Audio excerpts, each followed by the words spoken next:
اعوذ باللہ من الشیطان الرجیم بسم اللہ الرحمن الرحیم۔ فرقان چیپٹر 6 جاہلیہ۔ اب ہم مکہ کے حالات دیکھیں گے قرآن سے پہلے کے۔ مکہ پوری دنیا کے سینٹر میں ہے۔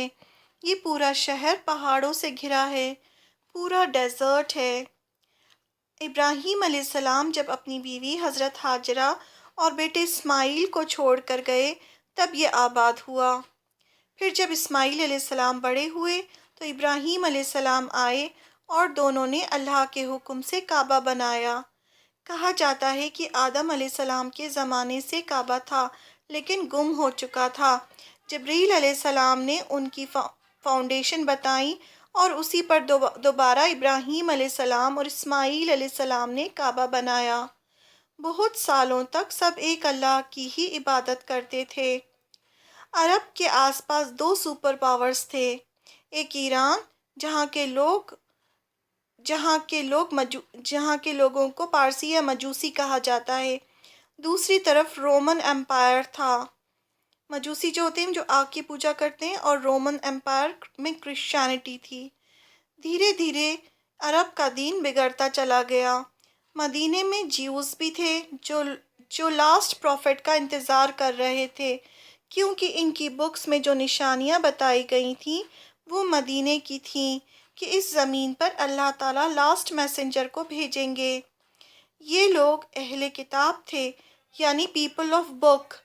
اللہ تعالیٰ نے موسیٰ علیہ السلام کو تورات دی تھی جو آسمانی کتاب تھی۔ یہ موسیٰ علیہ السلام کے فالوورز تھے اور اہل کتاب ان کو بہت عزت اور اہل مکہ ان کو بہت عزت دیتے تھے۔ کوئی بات ہوتی تو ان سے پوچھنے جاتے۔ کچھ کرسچنس بھی تھے جو ادھر ادھر سے مائیگریٹ کر کے آئے تھے، تو یہ سارے ریلیجنس عرب میں موجود تھے۔ اگر یہاں کچھ مکہ کے حالات بیان کریں تو یہ لوگ قبیلہ بنا کر رہتے تھے۔ جو قبیلے کے سردار کا مذہب ہوتا سبھی کا وہی ہوتا۔ قبیلہ اپنے لوگوں کو پروٹیکٹ کرتا تھا۔ پراؤڈ اور ایروگنس ان کے اندر کوٹ کوٹ کر بھرا تھا۔ خود کو بہت بڑی چیز سمجھتے تھے۔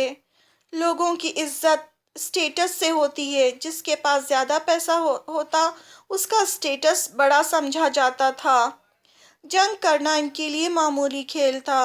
بات بات پر ایک دوسرے کو مارنے کے لیے تیار ہو جاتے تھے۔ چھوٹی چھوٹی باتوں پر دشمنی کر لیتے، پھر یہ دشمنی جنریشنز تک چلتی۔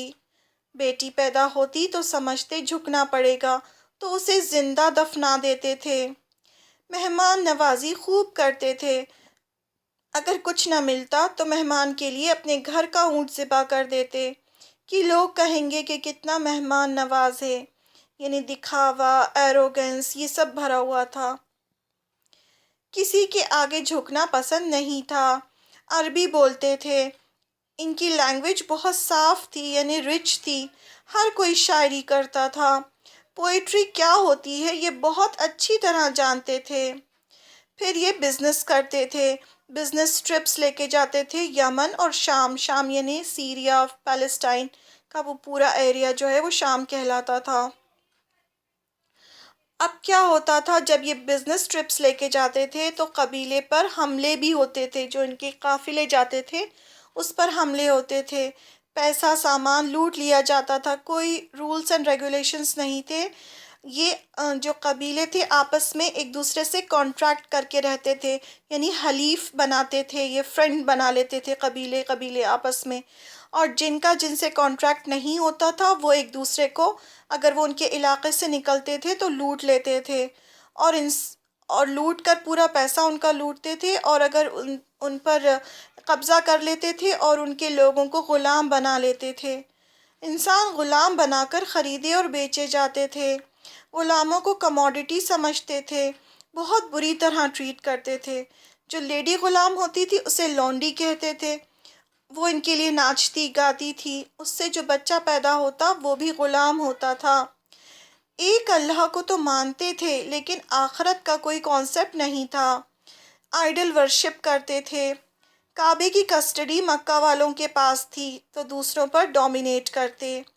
کعبہ میں 360 آئیڈلز رکھے تھے۔ ہر قبیلے کا الگ تھا۔ جس قبیلے سے لڑائی ہو جاتی اس کا آئیڈل اٹھا کر باہر پھینک دیتے۔ ابراہیم علیہ السلام اور اسماعیل علیہ السلام کی بھی مورتیاں بنا کر رکھی تھیں کعبے کے اندر۔ دین بہت بگڑ چکا تھا، انفیکٹ کچھ بچا ہی نہیں تھا۔